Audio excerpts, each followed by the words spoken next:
Alors, nous avons la communauté nationale internationale, le rapport tous les cas renseignés dans différents documents ont fait l'objet d'une inscription. Et si vous voulez dire, moi j'ai le document, avec moi je peux produire des vins de côté.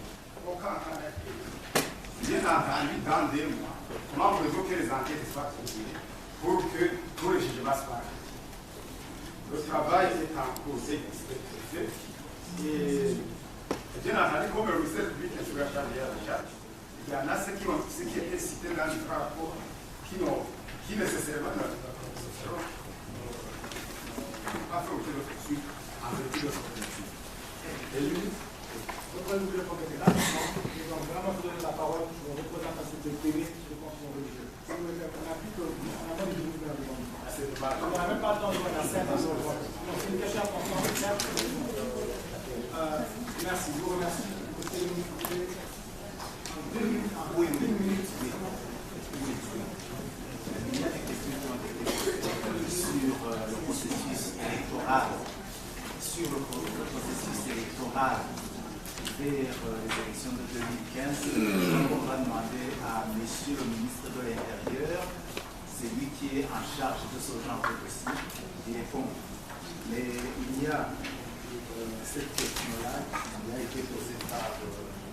ce n'est même pas une question, c'est une sorte de constat qu'il a fait. Il était atteint par rapport à ça.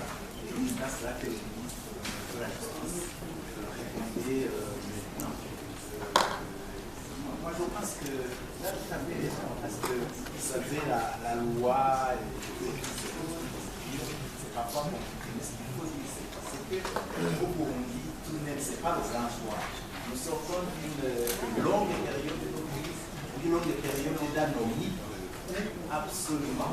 Il y a des règlements politiques, il y a des gens, effectivement, qui peuvent faire du mal à d'autres pour des raisons d'appartenance politique, c'est tout à fait possible. Chaque mort par violence, la mort de trop. Ce qu'il faudrait peut-être déplorer, c'est qu'il n'y ait pas d'action judiciaire à l'encontre des gens qui seront des coupables d'homicide. Absolument. Et je crois que ça, la justice n'est pas tout à fait parfaite, parce que je crois que le ministre ne l'a pas dit. Mais bientôt, ce sont les états généraux de la justice pour voir comment la justice fonctionne aujourd'hui. Et tout cela va être passé en ligne. Vous savez, chez nous, il y a des changements qui sont en cours. Chez nous, le mot changement, le mot progrès, ils ont un sens. Parce que nous avons été loin, trop bas, dans le trou.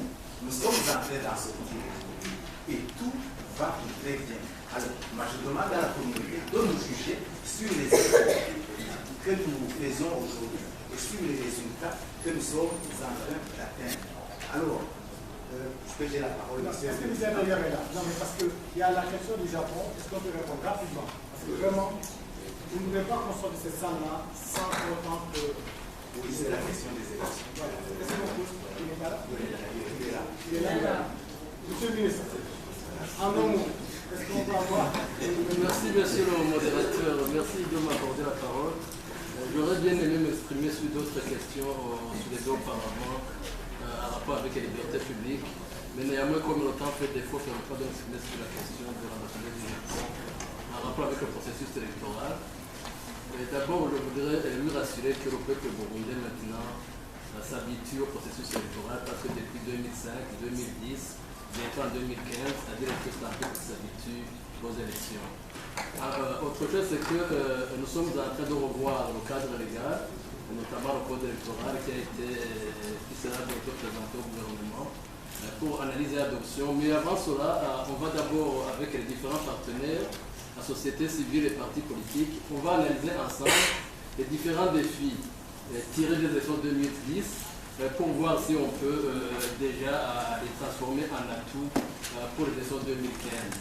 Alors, on va organiser un grand débat avec l'appui, je crois, d'IPNUS qui a accepté de nous financer, ou même les politiciens qui sont à l'étranger et pourront bien s'exprimer sur le prochain code électoral et sur les différentes autres préoccupations pour qu'ils puissent participer aux élections 2015. Il y a le nouveau aussi un statut de l'opposition qui vient d'être mis en place.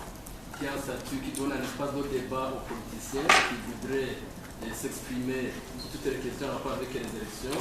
Il contenait de cette occasion pour encore une fois lancer cet appel aux politiciens qui sont en exil de rentrer au pays pour qu'ils puissent profiter de cet espace de débat qui leur sont offerts pour qu'ils puissent encore une fois reconstruire les partis politiques et se préparer aux élections 2015. Mais nous l'assurons, je crois que les préparations vont bon train.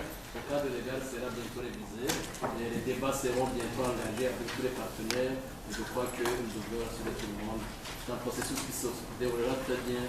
Et je crois qu'il appartient au peuple burundais, à tous les partenaires, de s'associer au gouvernement burundais pour bien le préparer. Je vous remercie. Très bien, merci M. le ministre. Donc, en un mot, tout est fait pour bâtir donc un consensus politique donc, autour des élections. Je pense que c'est ça la question. Comment vous tenir à ça? Donc, bon, évidemment, nous allons encore assurer.